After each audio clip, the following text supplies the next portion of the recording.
So, DR.METZ, you're a goalie at the Future Pro Goalie School for several years and living at the dorm. What do you remember? What's one memory you have of being with Future Pro? One memory I have of being with Future Pro? What can I share? Can I share anything? You can share anything. I can always edit out anything that's going to get you fired or me fired. I just remember the time somebody, we were at your pool before you had to fill in the pool. Yeah. Somebody had decided that they had to go to the bathroom. In the pool. And they went to the bathroom, I think, right next to the pool. Yeah. And nobody would kind of own up to this. Right. You know, so you had everybody around, and you really wanted the person to just fess up to it. Right. So you asked everybody who did this, not going to get in trouble, who's responsible, just a radio silence. And I can't remember if I was a student or an instructor, but then you got one of those like kits to test the chlorine level. Yeah. And again, I think some people were like, that doesn't do anything. But the little kids, I don't think they knew. And then DNA test kit. Exactly. And then until you bent down and physically touched the stool with the kit, some kid just steps forward. It was me. I'm sorry. The way to just find out the truth is sometimes the hardest. Now, you've obviously had a lifelong love of hockey. At what point did you decide that, I want to become a physician? I was actually in I was in grade 9, grade 10, and I didn't really know what I wanted to do. I knew I liked science. My mom was a nurse. She's a scrub nurse. My dad's a police officer. Didn't really know what I wanted to do.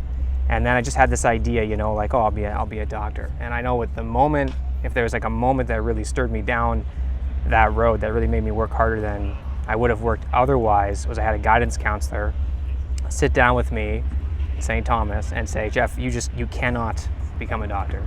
There's no way. Your grades just aren't there. You should probably pick something. I remember he used the word more attainable.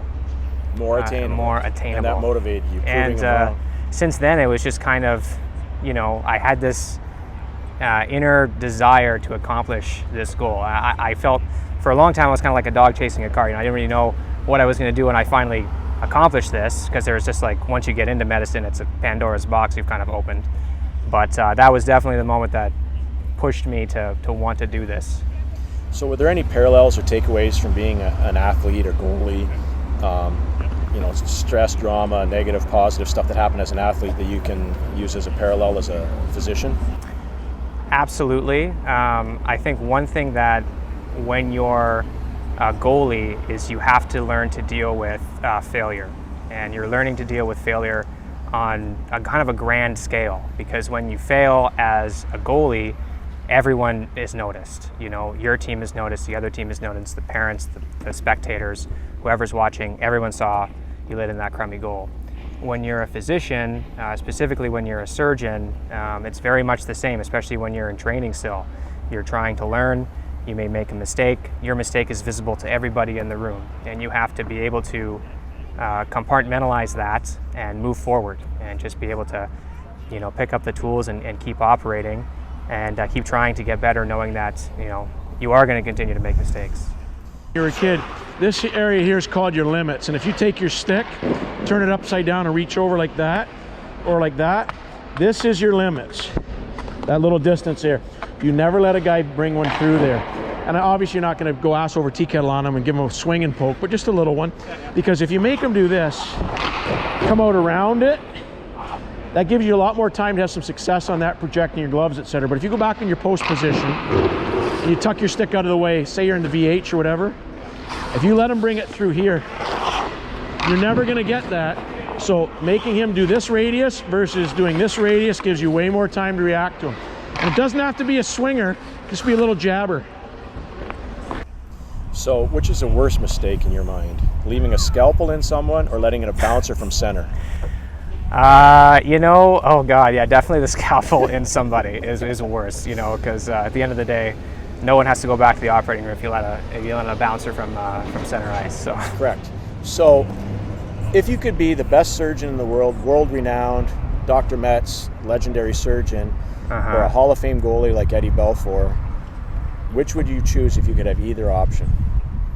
Oh my gosh, wow, that's a really tough choice. And I feel like I will be judged very heavily regarding which which one you choose. I think you have to say the professional athlete, you know, like I think you have to say that. I think a lot about how many lives you touch as a physician and how many lives you touch, you know, as an athlete. And of course, as a physician, and again, I'm going to get so much heat for this from my contemporaries, but you know, of course, as a physician, as a surgeon, you touch people's lives in ways that many people never have the opportunity to, and I don't take that lightly at all. And I think that that's a huge privilege. Absolutely. When you're you know, when you think about the amount of lives you touch as an athlete, the amount of joy you bring people through your craft, you know, people I've never met have provided me with great memories, and you know, we don't even know each other, you know. So I think that's pretty valuable, but that's a really tough choice. I feel like I'm screwed no matter which way I answer that question. Well, that's a great answer. Now, I'm going to put you on the spot. Okay. This is what we do in these things. So okay. Your entire house, every money, all you got, is going to depend on you picking who's going to win the Stanley Cup this year. You have to pick one. No pussyfooting around. You got to say one. Yeah. So we can make fun of you later, or figure out how omniscient you are later. Yeah. I'm a Stars fan, so the Stars are going to take it this year, 100%. It's their year. They got what it takes. I'm going to go with the Stars. So we'll finish with, you know, you've been around me a long time. You've stayed at our house. My wife knows you. We've cooked for you. We've housed you there. We've coached you as a goalie. Can you tell something funny about me, or any memory about me that you have in the past, or anything that has stuck with you, good, bad, or indifferent, just so we can leave on either a high note or an embarrassing note for me? There's a lot of stories that are just too much for the camera, for the YouTubes, but I just, like, you had so many like little sayings, you know, and like I think you really teach kids how to be better people, not just how to be better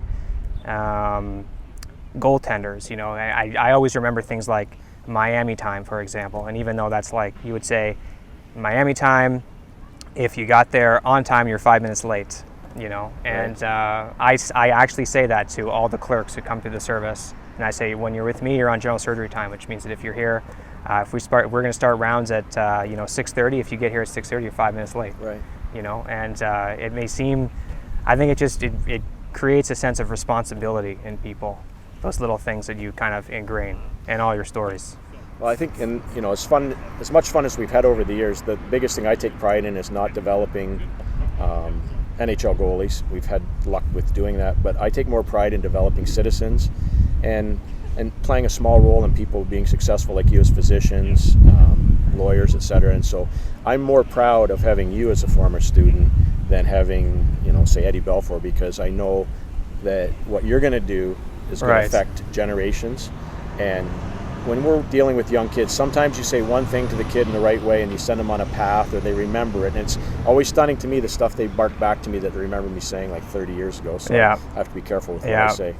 There's songs that I still listen to only because you played them on the radio like one time, like the Trues. I'm Tired of Waiting. I wouldn't even know I would probably not even know who the Trues were, or like some country songs like Whiskey for My Man, Beer for My Horses. Beer for My Horses. Well, on that note, let's wrap this up and let's go get some lunch, and we'll have some whiskey for my horses and beer for my lunch. There you go. All right, see you, doctor. Good. Yeah. Take care.